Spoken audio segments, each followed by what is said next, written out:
Le meurtre de Tupac est resté longtemps un mystère. Le rappeur de Hail Mary est décédé à Las Vegas en 1996, 6 jours après avoir reçu 4 balles dans la poitrine à un feu rouge par un homme armé au volant d'une Cadillac blanche. Plus de 25 ans plus tard, il semblerait que son assassin ait enfin été retrouvé et inculpé. Pourtant, des questions subsistent quant à savoir qui a orchestré le meurtre, Diddy étant considéré comme une figure éminente. En fait, on se demande depuis longtemps si Diddy était impliqué dans le meurtre de Tupac. Dans cette vidéo, nous allons tenter de répondre à cette question. Salut à tous et bienvenue sur Vraie Histoire de Star, la chaîne YouTube qui dévoile la face cachée des célébrités.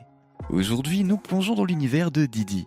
Alors, si vous êtes nouveau sur la chaîne, n'oubliez pas de vous abonner et d'activer la cloche de notification pour ne manquer aucune de nos prochaines vidéos.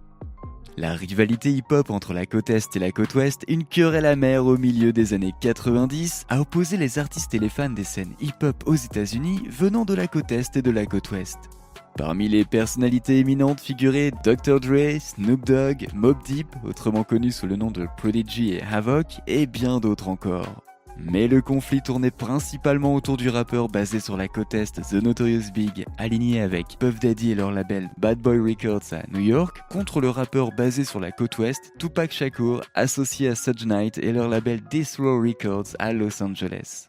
La première altercation très médiatisée et la première victime de cette querelle ont lieu lors de la fête de Jermaine Dupri à Atlanta en 1995. Selon des rumeurs de longue date, l'ancien garde du corps de Diddy, Wolf, a abattu J. Big Jake Robles, qui n'était pas seulement le garde du corps de Suge Knight, mais un ami proche. Au lendemain de la fusillade mortelle lors de la fête d'anniversaire de Jermaine Dupri, des tensions ont éclaté entre Suge Knight et Puff Daddy, dégénérant en une querelle qui s'est propagée dans les rues d'Atlanta. À l'époque, Tupac purgeait une peine de 11 mois pour abus sexuels. Les efforts de Knight pour libérer Tupac après la mort de Robles ont intensifié la rivalité entre Death Row et Bad Boy Records. Il n'a pas fallu longtemps pour que Tupac soit sorti et que son nouvel album ait déclenché un barrage d'insultes dans des morceaux comme Against All Odds et Hit Them Up, ciblant Biggie et Bad Boy Records. Mobb Deep a riposté avec Drop a Gem on Them, déclenchant ainsi une cascade de morceaux dissidents. Les médias ont qualifié cela de guerre du rap entre côte ouest et côte est, histoire d'ajouter un peu d'huile sur le feu, tandis que les fans choisissaient leur camp.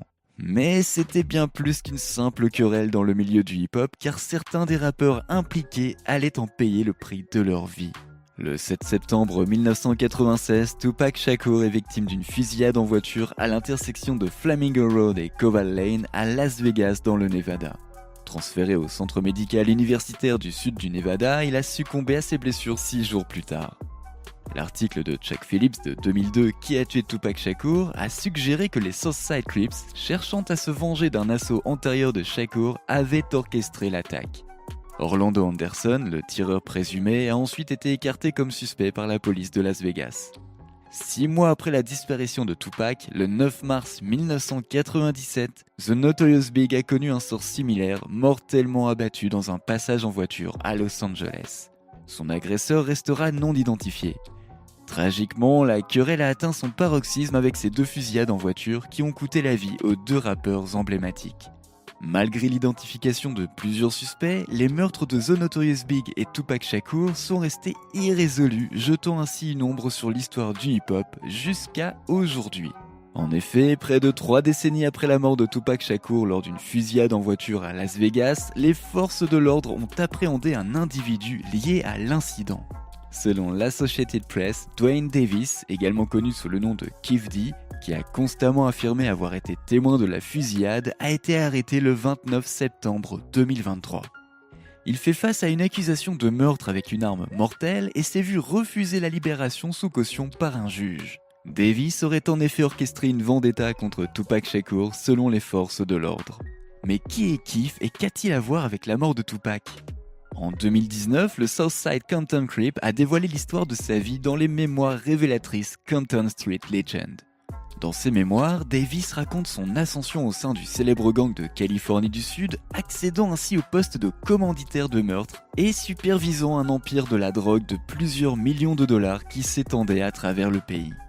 Originaire de Watts en Californie, la famille de Davis s'est ensuite installée à Compton, un quartier familial de classe moyenne pour les familles noires, comme le décrit l'auteur.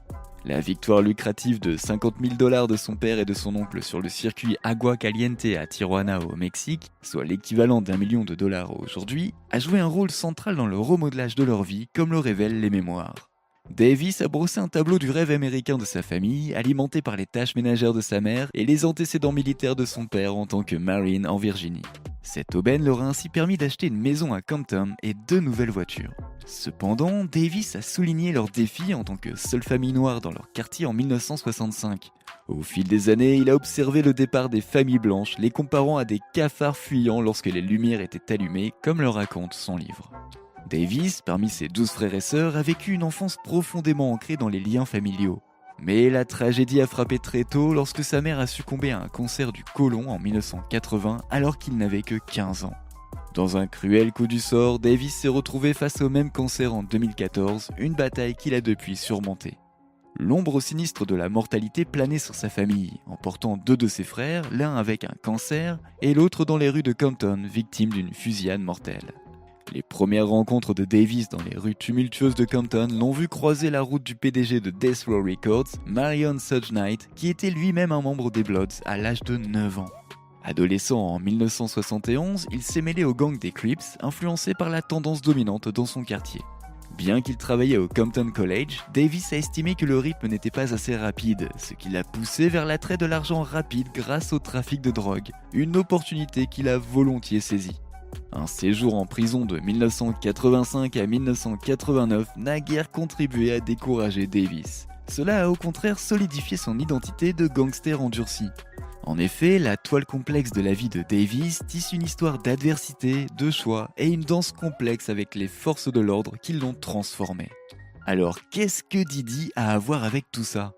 Eh bien, le 1er novembre, dans une salle d'audience de Las Vegas, Dwayne Cass Davis a choqué le public avec des révélations sur le meurtre en 1996 du célèbre rappeur américain Tupac Amaru Shakur. Davis a affirmé que Sean Combs, l'entrepreneur musical largement connu sous le nom de Diddy, avait orchestré l'assassinat de Tupac. Selon Kef D, Diddy lui aurait demandé de commettre l'acte contre Tupac et Suge Knight, offrant une somme substantielle d'1 million de dollars pour cette tâche.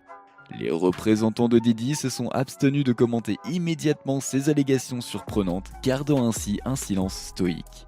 Diddy lui-même a toujours nié toute implication dans la mort de Tupac, rejetant ces affirmations comme étant sans fondement et absurdes. Ajoutant du poids aux affirmations de Kef D, James McDonald, anciennement connu sous le nom de Mob Jens et figure de proue de cette époque, a affirmé avoir entendu des rumeurs selon lesquelles Diddy et d'autres de chez Bad Boy Records mettaient à prix les têtes de Suge et Tupac. James, autrefois agent de sécurité de Death Row, a mis en lumière l'intense rivalité entre la côte Est et la côte Ouest et entre Bad Boy Records et Death Row Records au cours de cette période. Il a révélé que toutes les personnes impliquées avaient la tête mise à prix au milieu de ce conflit. Dans une tentative d'expliquer les motifs de cette violente querelle, James a déclaré ceci. Diddy avait peur de Suge. New York n'allait pas venir là-bas pour essayer de trouver Suge. Cela ne serait jamais arrivé. Alors quand c'est arrivé avec Tupac, notre gang a dû se dire « Ok, on ne peut pas laisser passer cette chance-là ». Ils faisaient des allers-retours, c'était du tac au tac. Donc je crois que c'est devenu trop gros pour Tupac et Biggie, car aucun d'entre eux ne l'a vu venir. Aucun d'entre eux ne pensait que ça en arriverait là. Et comme je l'ai déjà dit, Puffy avait tellement peur de Suge qu'il a dû mettre en place quelque chose quelque part afin d'écarter Suge pour de bon. James, maintenant réformé et aidant activement les jeunes à quitter la vie de gang, a expliqué que de nombreux hommes avaient la tête mise à prix. Compte tenu de leur parcours et des circonstances, ils ont dû rehausser leurs actions et adopter une approche similaire. À ce stade, prendre la vie n'avait aucune signification. Se débarrasser de quelqu'un n'avait pas d'importance. Ils ont donc simplement fait ce qu'ils étaient censés faire.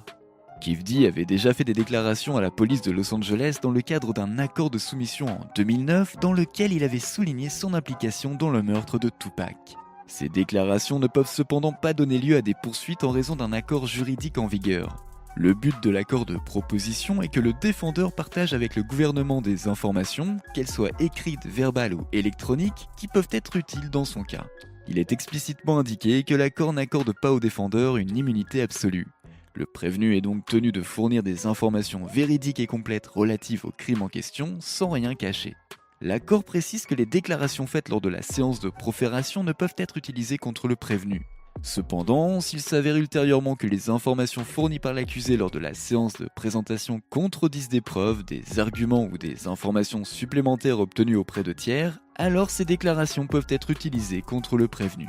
Kef D, un ancien affilié, a informé les détectives que Diddy, le célèbre magnat de la musique, avait contacté un associé du gangster nommé Eric Von Zip peu de temps après la fusillade de Tupac pour s'enquérir de leur implication.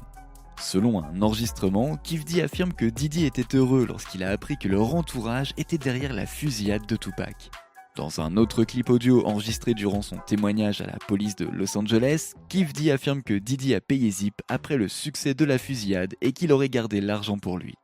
Dans son livre Compton Street Legend, Kef affirme également que Diddy, alors connu sous le nom de Puffy ou Puff Daddy, a commandité tout ça lors d'une journée à New York autour de sandwichs au pastrami et de champagne rosé. Kef a dit que Diddy lui avait dit ceci: « J'ai besoin de te parler, mon pote. » Et les deux se sont mis à l'écart pour discuter.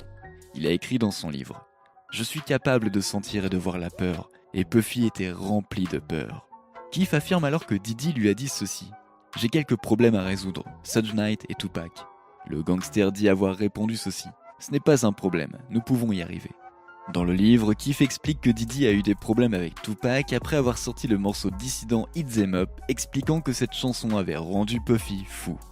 Pour résumer, Tupac Shakur est décédé le 13 septembre 1996, 6 jours après qu'un homme armé dans une Cadillac blanche lui ait tiré 4 balles dans la poitrine à un feu rouge à Las Vegas. Kef a été appréhendé lors d'une promenade un vendredi matin près de sa résidence à la périphérie de Las Vegas, quelques heures seulement avant que les procureurs ne révèlent l'acte d'accusation du grand jury du Nevada. Le gangster autoproclamé fait face à un chef d'accusation de meurtre avec une arme mortelle. Le grand jury a également approuvé une amélioration de la peine pour les activités de gang, ajoutant potentiellement jusqu'à 20 ans supplémentaires à la peine en cas de condamnation. Quant à Diddy, il n'a toujours pas été inculpé. Et vous, pensez-vous que Diddy sera également arrêté ou s'en sortira-t-il sans aucune implication? N'oubliez pas de laisser des commentaires pour partager avec nous votre avis et opinion sur toute cette histoire et peut-être nous apporter des idées neuves sur tout ça. N'oubliez pas de cliquer sur le bouton d'abonnement pour rester à jour sur toutes nos vidéos. À bientôt.